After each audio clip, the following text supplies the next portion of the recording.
We're talking rankings once again here on the Locked On Boston Bruins podcast. Going to see where Charlie McAvoy comes in on the NHL Network's list of defensemen in the league right now, as well as talk about the Athletics pipeline ranking where the Bruins come in dead last. All that and more on today's episode of Locked On Boston Bruins. You're Locked On Bruins, your daily podcast on the Boston Bruins. Part of the Locked On Podcast Network, your team every day.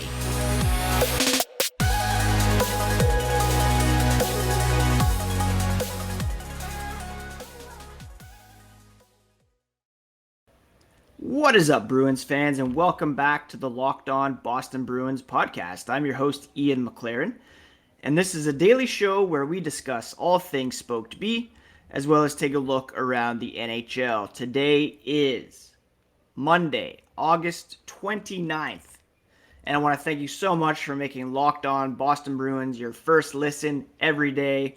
We are free and available wherever you get podcasts, so open up your podcast app, go over to YouTube, search up Locked On Boston Bruins, and hit that subscribe button so that you never miss an episode.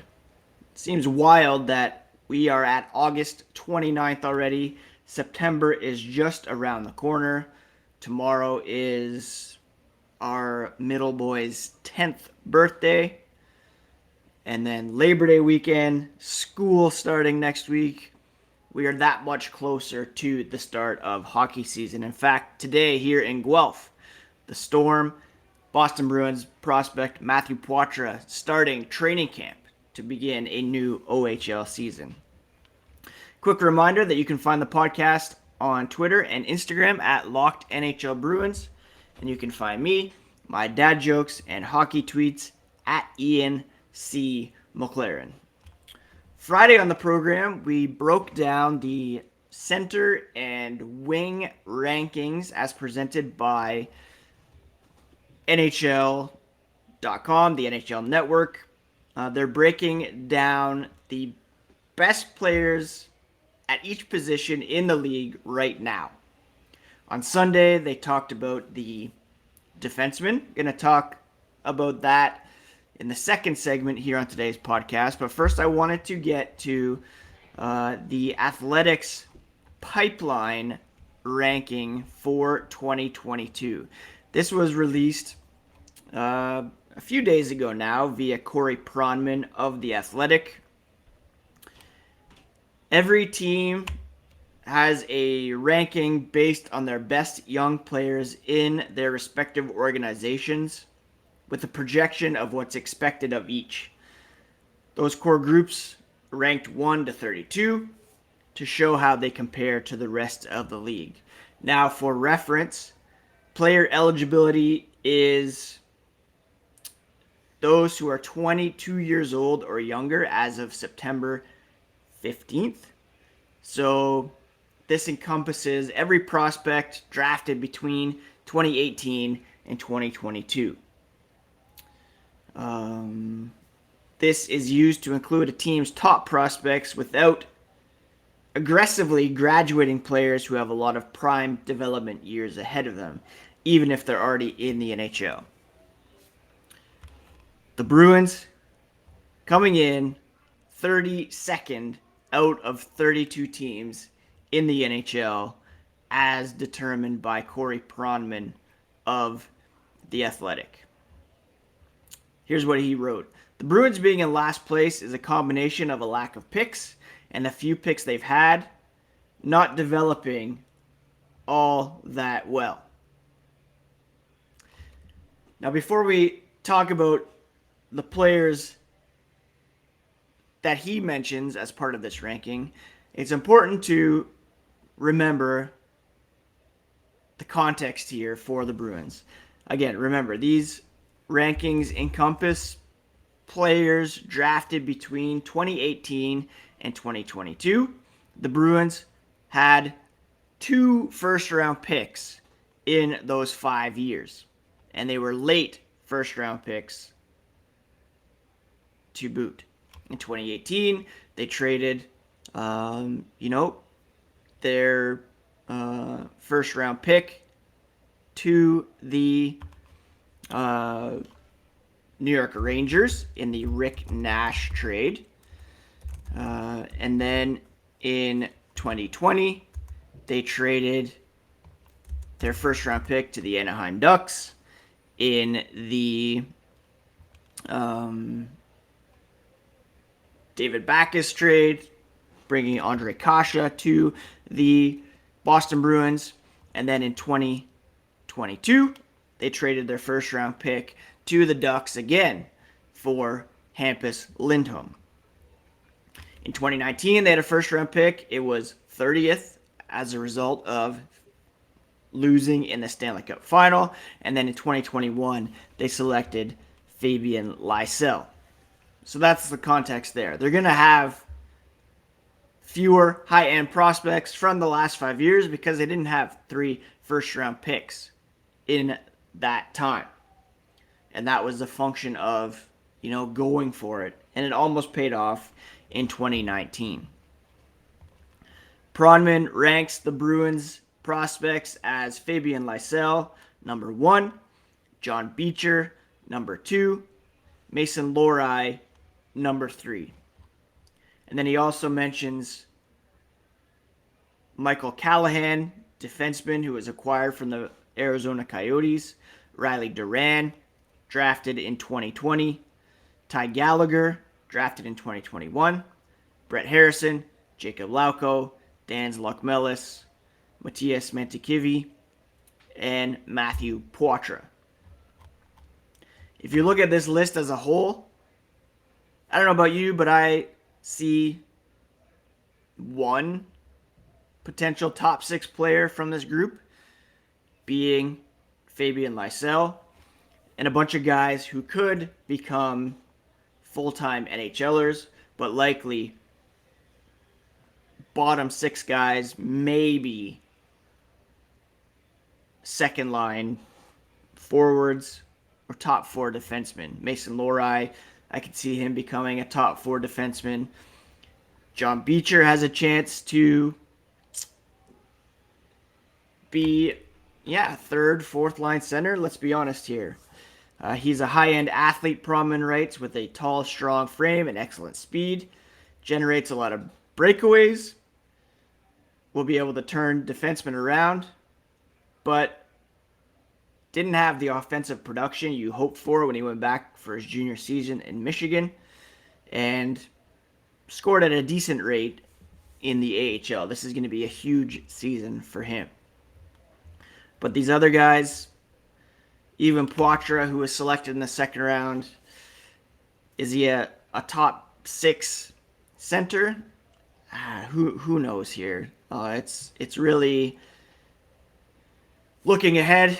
Pronman says Poitras' downside is his size, his lack of speed, lack of ability to separate from checks.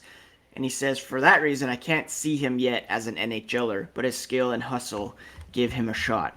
Lysell, pretty much guaranteed to be a bona fide NHLer. He's got the skill. He's got the speed. He needs to add the size, but due to his pure talent level, he projects as a top 9 winger. Pronman writes, I would say top 6 in my books. So the Bruins, 32nd ranked pipeline. Tampa Bay comes in at 31. And, they have the cups to make it a bit easier to swallow. If the Bruins had won in 2019, I don't think we would be that angsty about the Bruins' lack of prospects, because they traded those first-round picks in order to add, in order to go for it. Almost paid off in 2019. And, the decision to add Hampus Lindholm this past season was meant to boost their chances last year, but he'll be a fixture on the blue line for years to come. That's the way it is. Again, Jack Studnicka isn't used in these rankings. Neither is Jeremy Swayman. Swayman if you still consider them a prospect, would obviously boost their rankings. But that's what it is right now, and that's what the Bruins have to work with moving forward. And hopefully they can add via the draft, but also entice some free agents to join the mix if Bergeron, Krejci, this is their last year.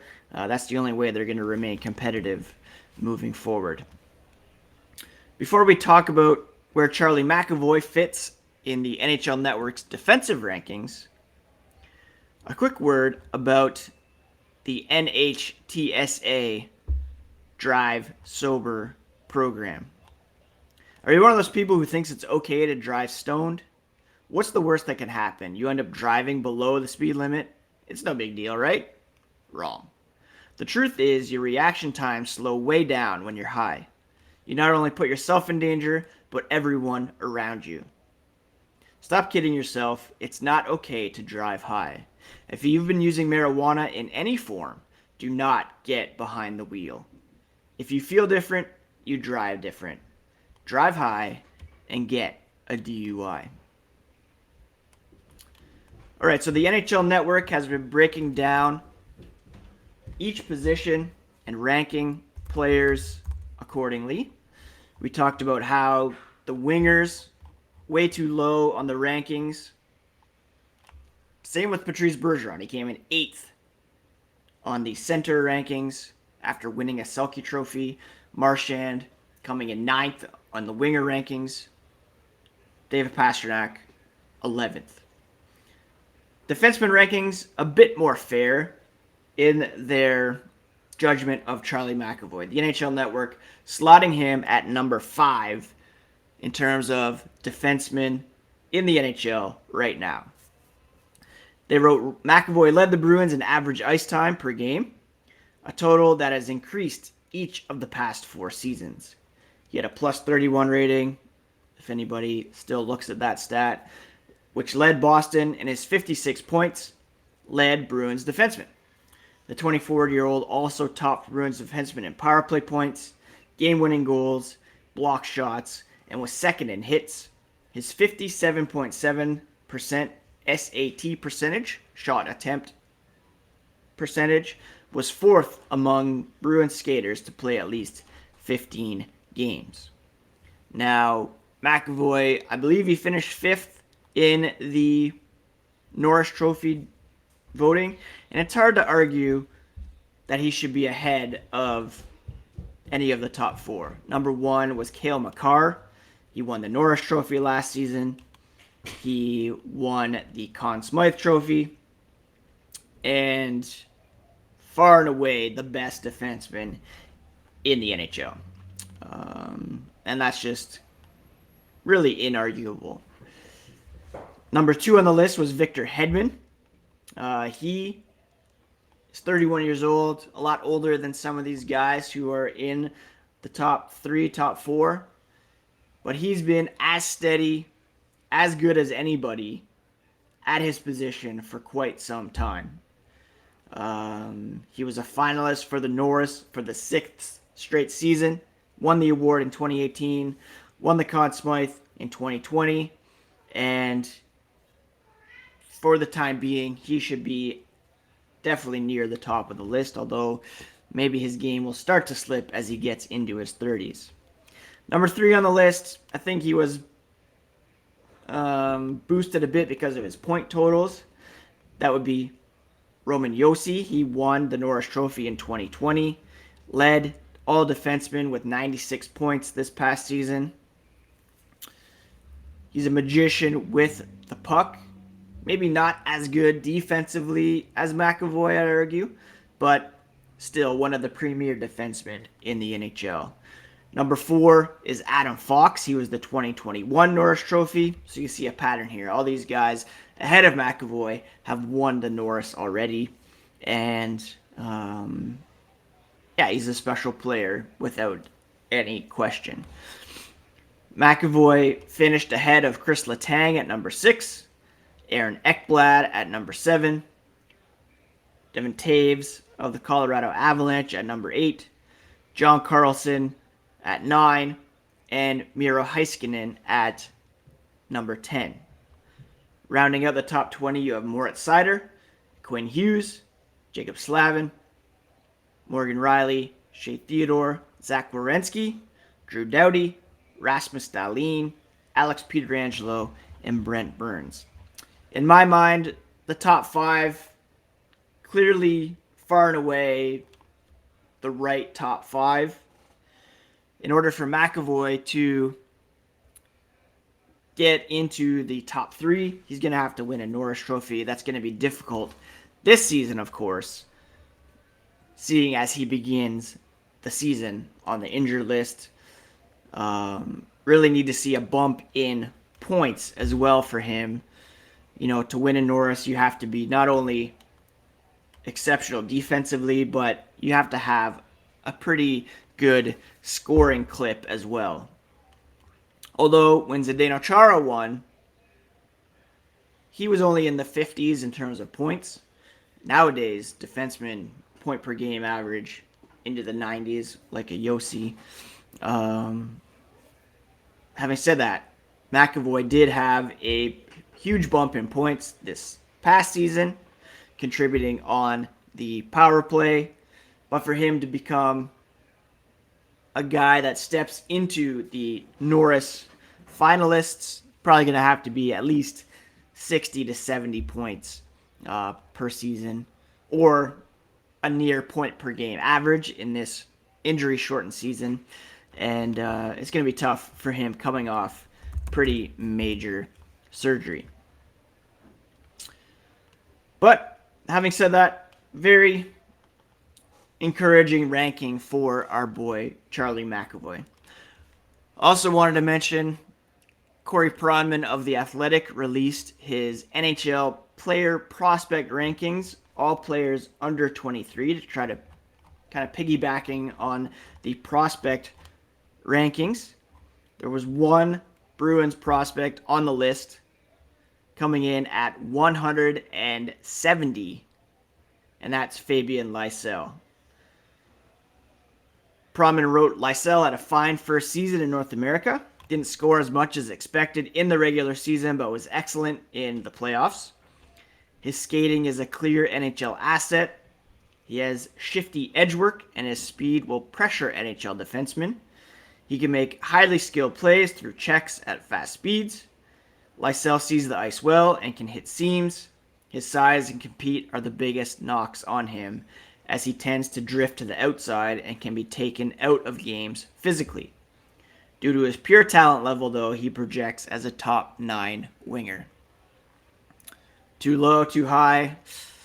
This season is going to be big for Lysell, whether he can jump to the NHL, whether he's placed at the AHL, or sent back to the WHL. I, for one, think he'll get a handful of games with the Bruins to begin the season, likely sent down to the AHL. I don't know if...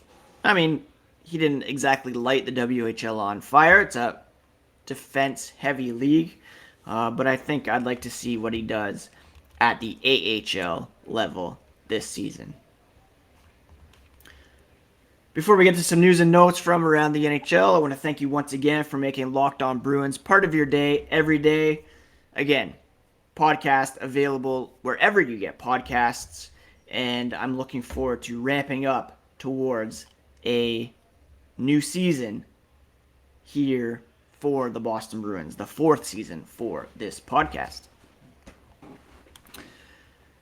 Now, in the Boston Globe over the weekend, Jim Montgomery spoke with Matt Porter and reiterated that Jake DeBrusk and Pavel Zacha will skate on the first line with Patrice Bergeron. Second line will be Taylor Hall, David Krejci, David Pastrnak. And the bottom 6 kind of up for grabs right now. Charlie Coyle will center the third line. Wingers could include Trent Frederick, Craig Smith, Nick Foligno, maybe even Zacha once Marchand returns from injury. And if Foligno skates on the fourth line, Montgomery expects him to be leading that line, to be driving that line. Montgomery also isn't concerned about his goalie tandem of Linus Ullmark and Jeremy Swayman. They worked well together last season, and he expects they will do the same. Speaking of Boston Bruins head coaches, past and present, Connor Ryan of the Boston Hockey Journal had a great interview with Bruce Cassidy over the weekend, and Cassidy saying he thought that he did his job well, didn't necessarily deserve to be fired, kind of a scapegoat situation, and he reiterated that Patrice Bergeron, David Krejci, their decisions to come back were not at all based on Bruce Cassidy being fired. He said of his time in Boston, we had 6 good years of good hard work. The fan base was proud of the Bruins. Didn't finish off Game 7 like we wanted. Everybody knows that, and that will always bother him and the players and certainly management, as well as us fans. Still bothers me every day. But they were always there every night, came to play, which is something to be proud of. He did have some term left on his deal. He felt, when you don't win, it's always a possibility that you'll get replaced. But coming out of meetings, he didn't expect that to happen.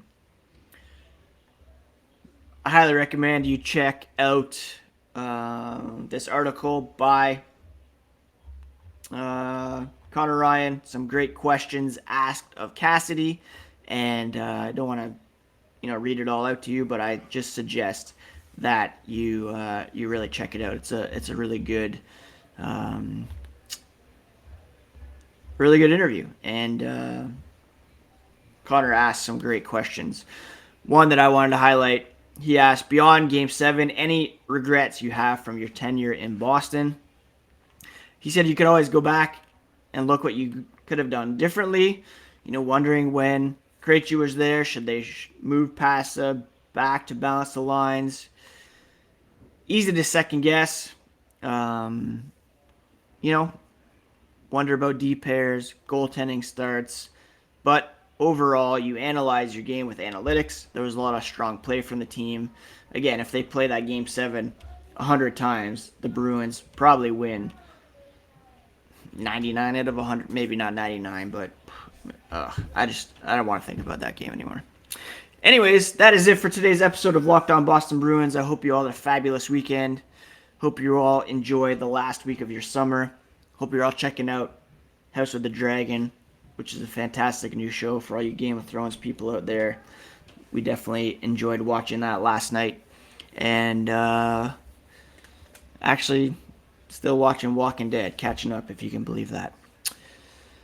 Happy Monday, everybody. Take care of yourselves. Take care of each other. We'll be back later this week with a fresh episode of Locked On Boston Bruins here on the Locked On Podcast Network.